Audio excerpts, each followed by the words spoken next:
पहिले सल्भ हुँदैन पहिला देशको स्वार्थ के हो हामीले हेर्ने त्यो हो नि त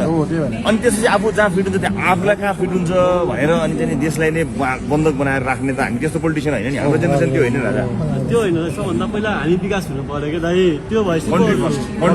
मेरो म केही ठुलो कुरा होइन त्यसको अगाडि अरू मान्छे कोही ठुलो कुरा होइन त्यसरी काम गर्नु फर्स्ट त हुँदै हुन्छ होइन पुरानो नेताहरू जुन तरिकाले तपाईँ जुन तरिकाले गरिरहेको सबै थाहा छ नि त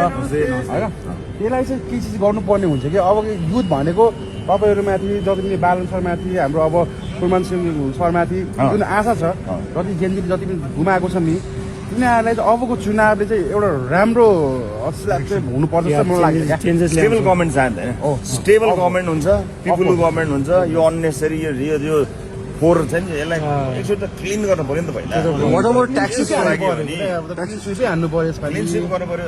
अनि पो हामी त यसमा डिपार्चर यो एराबाट यो शासन भन्छ नि यो ब्याड गभर्नेन्सको एराबाट त एक्जिट लिनु परेन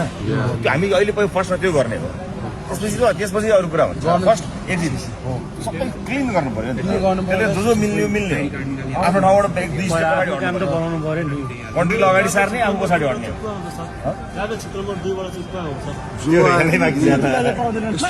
एजेन्डा बुझ्ने हो क्या गाइज एजेन्डा बुझ्ने एजेन्डा अब हामीलाई चाहियो नि तपाईँहरूले जसलाई पत्याउनुहुन्छ हामी रेडी हो हामीले हाम्रो स्वार्थमा बस्छौँ जुन तपाईँले एग्रिमेन्ट गर्नुहुन्छ तरिकाले गर्नुमा त्यहाँदेखि गर्नु त फ्यान्टास्टिक किन भन्दाखेरि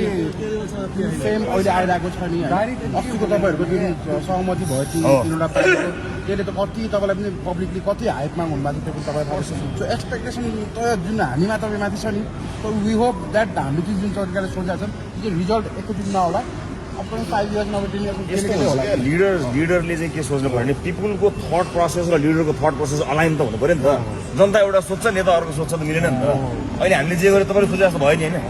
त्यही हो लिडरसिप लिडरसिपै त्यही हो नि जनता एउटा सोच्ने नेता आफ्नो सोच्ने भएन नि त बरु एउटा के गर्न सकिन्छ भने हाम्रो हर्कसलाई चाहिँ अलिकति के गर्नु पर्यो टेबल टक गर्नु पर्यो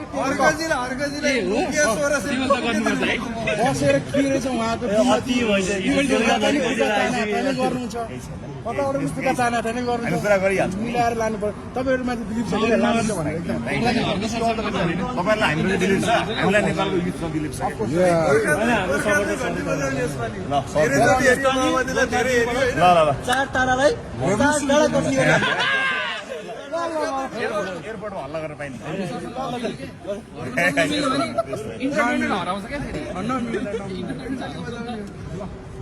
भित्र पनि बाहिर बाहिर ल ओके यार हल्ला ल है त ल चुनावमा भेटौँ ल चुनावमा भेट्नु चुनावमा जितको माल लाएर भेट्न पाइन्छ